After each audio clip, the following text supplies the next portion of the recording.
ابو طالب علیہ السلام کے بیٹے مولا علی علیہ السلام نے موت کو منہ چھپانے کے طریقے سکھائے، سبحان اللہ۔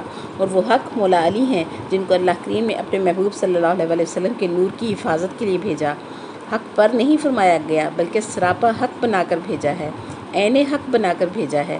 یاد رکھیں، آدم علیہ السلام سے لے کر عیسیٰ علیہ السلام تک انبیاء کی دعائیں قرآن میں بھی ہیں اور احادیث میں بھی۔ کوئی اللہ سے عرض کر رہا ہے کہ اللہم اتبعنی الحق، اے پالنے والے مجھے حق کے پیچھے چلا، اور کوئی کہہ رہا ہے الہی امتنی علی الحق، اے اللہ مجھے حق پر موت دے، اور کوئی سبیل حق مانگتا ہے۔ لیکن پوری کائنات میں مولا علی علیہ السلام کی ہی مثال ہے کہ کبھی نہ انہوں نے دعا مانگی کہ اے اللہ مجھے حق پر چلا، اور نہ ہی رسول پاک صلی اللہ علیہ وسلم نے کبھی دعا کی کہ اے پالنے والے علی کو حق پر چلا، بلکہ دعا فرمائی تو یہ فرمائی اللہم ادر الحق حیث ما درا علی، پالنے والے حق کو روش علی پر چلا، حق کو ادھر موڑ جدھر علی مڑ جائے۔ اتنا اعتماد مولا علی علیہ السلام کی ذات پر اللہ کے حکم سے ہمارے نبی پاک صلی اللہ علیہ وسلم نے کیا، اور حق کو موڑنے کی دعا فرمائی، نہ کہ علی کو حق پر موڑنے کی دعا فرمائی، سبحان اللہ۔ عظمت سمجھے مولا علی علیہ السلام کی کہ مولا علی علیہ السلام کو محمد رسول اللہ صلی اللہ علیہ وسلم اپنے نور کا آدھا ارشاد فرماتے ہیں، اور فرماتے ہیں انا و علی من نور واحد، کہ مولا علی کی عظمتوں کی بلندی دیکھ کر یہی خیال کریں کہ جس کا بندہ یہ ہے اس کا خالق کیا ہوگا، جس کا گداگر ایسا ہے وہ عطاگر کیسا ہوگا، سبحان اللہ۔ اور قرآن فرما رہا ہے کہ حق بھیجا میں نے تیری حفاظت کے لیے، اور پھر فرمایا وظاہر امر اللہ، امر ظاہر نہیں ہوا بلکہ امر اللہ ظاہر ہوا ہے۔ اور اللہ کا امر قرآن کے دل سورہ یاسین میں فرما دیا گیا ہے کہ انما امرہ اذا اراد شیئا ان یقول لہ کن فیکون، اللہ کا امر یہ ہے کہ کن کہے اور کائنات ہو جائے۔ اور اللہ کریم مولا علی کو اپنا امر ظاہر کر رہا ہے کہ مولا علی کے ظہور سے امر الہی ظاہر ہوتا ہے، حالانکہ محبت کرتا ہے اللہ کریم میرے نبی سے، محبوب بنا کر برسوں میرے نبی کا دیدار لیا بھی اور اپنا دیدار کروایا بھی، اور اس بے دل کے دل کا محبوب میرے آقا کریم صلی اللہ علیہ وسلم ٹھہرے۔ لیکن سوچئے، محبت محمد رسول اللہ صلی اللہ علیہ وسلم سے، اور وجہ اللہ تعالیٰ نے علی علیہ السلام کو بنایا، محبوب اللہ کریم نے میرے نبی کو بنایا، اور عین اللہ مولا علی کو بنایا، پیار میرے نبی سے کیا، الفت میرے رسول پاک صلی اللہ علیہ وسلم سے کی، اور لسان اللہ، اذن اللہ، ید اللہ جو ہے اس کے خطاب مولا علی علیہ السلام کو عطا فرمائے، اور دھڑکنوں میں محمد رسول اللہ صلی اللہ علیہ وسلم کو بسا کر جنب اللہ علی علیہ السلام کو قرار دیا، اور یہاں تک فرما دیا قرآن میں یحذرکم اللہ نفسہ، نفس اللہ بھی علی علیہ السلام، اور نبی صلی اللہ علیہ وسلم نے سارا راز کھول دیا، فرمایا کہ اللہ نے سرتاپا علی علیہ السلام کو اپنی کبریائی کی تصویر بنایا ہے۔ یاد رکھیں، اللہ کریم کی نبی کریم صلی اللہ علیہ وسلم سے محبت کی معراج کا نام مولا علی علیہ السلام ہے، کہ نبی صلی اللہ علیہ وسلم نے فرمایا کہ مجھ سے محبت کا بلند ترین اعلیٰ ترین مقام مولا علی علیہ السلام ہے، کہ رب فرماتا ہے کہ اے میرے محبوب میں تجھ سے محبت کرتا ہوں، اور تجھ پر کوئی آنچ آئے تو میں خود تو بچانے کے لیے تجھے نہیں آؤں گا، حالانکہ مجھے آنا چاہیے، اور یہود و نصارہ تیرے دشمن، مشرک و کافر تیرے دشمن، اپنے پرائے تیرے دشمن، اور مجھے تجھے بچانا آنا چاہیے، لیکن میں بدن نہیں رکھتا، ازل سے میں نے علی کو سر سے پاؤں تک اپنی تصویر کے سانچے میں ڈھال دیا ہے، اور اپنے گھر میں زمین پر اتار دیا ہے۔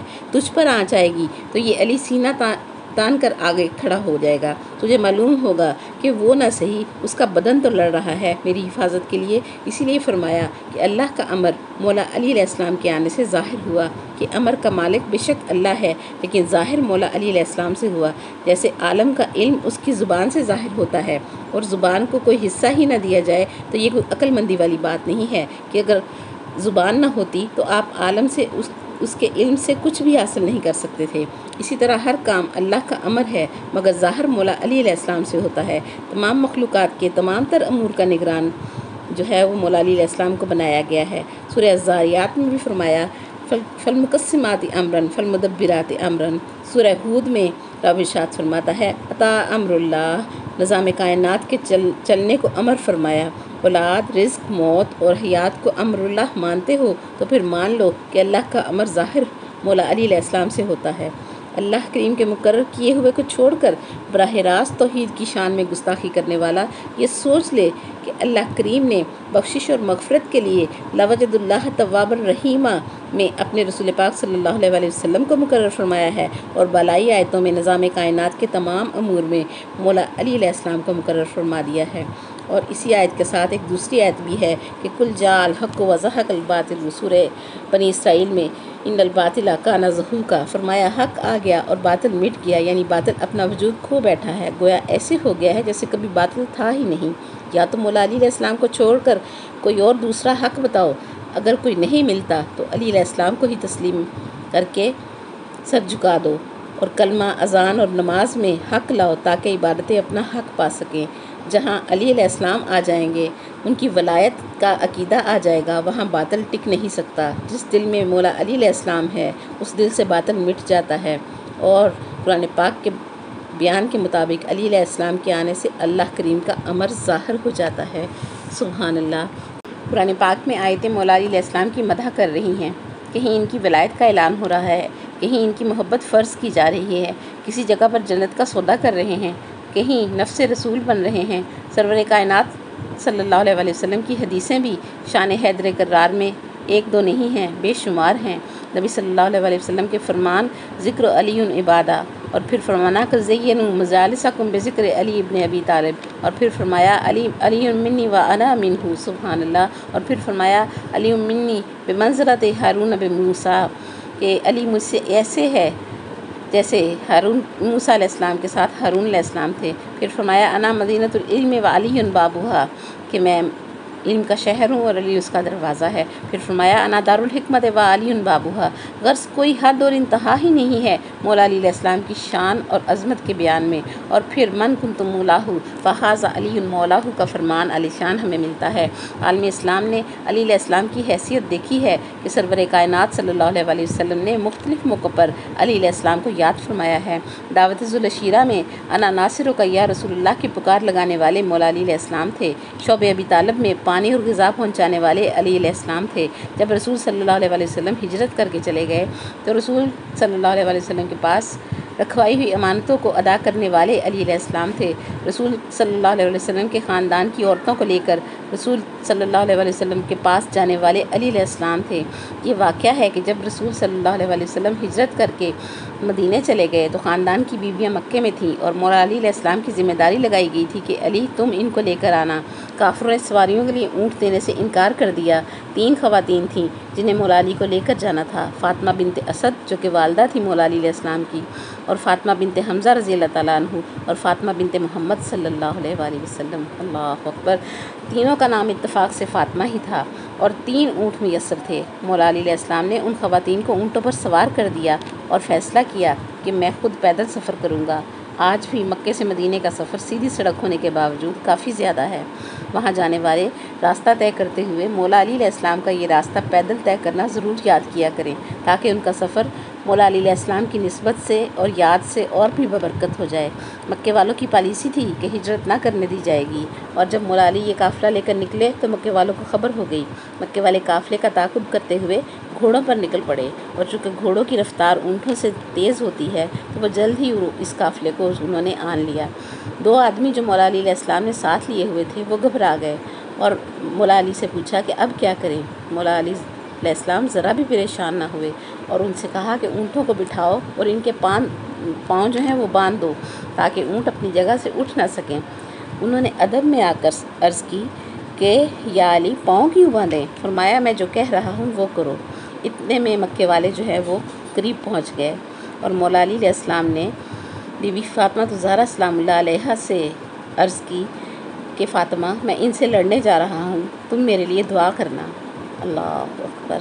مولا علی علیہ السلام نے تلوار نکال لی۔ خیبر، بدر، احد، خندق تو مشہور ہیں، لیکن مولا علی علیہ السلام نے نہ جانے کتنے مار کے سر کیے ہیں۔ تو تلوار نکال کر ان آنے والوں سے پوچھا کیوں آئے ہو؟ تو انہوں نے کہا کہ آپ کو روکنے کے لیے آئے ہیں۔ تو مولا علی علیہ السلام نے فرمایا روک سکتے ہو تو روک لو۔ یہ کہہ کر ایک وار میں ایک روکنے والے کا سر اڑایا، پھر دوسرے وار میں دوسرے کا سر اڑایا۔ یہ دیکھ کر باقی سب بھاگ نکلے۔ مولا علی علیہ السلام نے غلاموں سے کہا کہ اب اونٹوں کے پاؤں کھول دو، اب کوئی نہیں آئے گا، اب کوئی اس طرف جھانکے گا بھی نہیں۔ معلوم ہوا بھاگنے والے اور ہوتے ہیں اور سواریوں کے پاؤں بندھوا کر بھگانے والے اور ہوتے ہیں۔ اور یوں عصمت و طہارت کی تصویر وہ تینوں خواتین نبی کریم صلی اللہ علیہ وسلم کے پاس جو ہیں وہ حفاظت کے ساتھ پہنچ گئیں۔ اور خود مولا علی علیہ السلام جب نبی پاک صلی اللہ علیہ وسلم سے ملنے گئے تو ان کے پاؤں زخمی تھے اور سوجے ہوئے تھے، اور رسول صلی اللہ علیہ وسلم مولا علی علیہ السلام کو دیکھ کر آپ دیدہ ہو گئے۔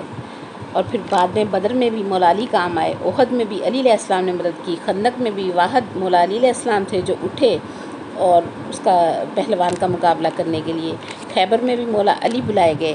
ساری زندگی نبی صلی اللہ علیہ وسلم کی نصرت اور مدد میں کمر بستہ مولا علی رہے، اور جب نبی صلی اللہ علیہ وسلم دنیا سے گزر گئے تو اقتدار تو مولا علی علیہ السلام کے پاس نہ آیا، لیکن مشکل کشائی مولا علی علیہ السلام ہی کے پاس رہی۔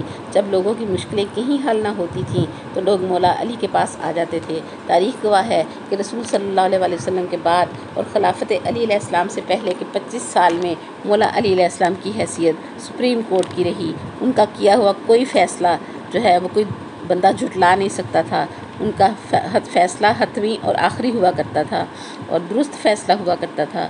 کسی کے پاس کوئی دلیل نہ ہوتی تھی اس فیصلے پر اعتراض کرنے کے لیے، سب خاموش ہو جاتے تھے۔ مولا علی علیہ السلام نے جو فیصلہ کر دیا وہ کر دیا، چنانچہ جب بھی گتھیاں الجھیں، مشکلات بڑھتیں اور ایسے مسائل ہوتے جن کا حل سمجھ میں نہ آتا تھا تو بالآخر سب سے پھر آ کر لوگ مولا علی علیہ السلام کے پاس آتے، اور جب مولا علی علیہ السلام ان مسائل کا حل بتا دیتے تو کہنے والوں نے کہا کہ اگر آج علی علیہ السلام نہ ہوتے تو ہم ہلاک ہو جاتے ہیں۔ میرا رب ہمیں توفیق عطا فرمائے کہ ہم مذہب پر عمل کرتے ہوئے، دین اسلام کو اپنا اوڑھنا بچھونا بناتے ہوئے، اس کی جڑوں میں ولایت علی علیہ السلام کا عقیدہ بھی رکھیں اور مودت اہل بیت علیہم السلام کا حق ادا کرتے ہوئے صبح سے شام کریں۔ آج کے لیے اتنا ہی، وآخر دعوانا الحمدللہ رب العالمین، سبحانک اللہم وبحمدک ونشہد ان لا الہ الا انت نستغفرک ونتوب الیک۔ السلام علیکم ورحمۃ اللہ وبرکاتہ۔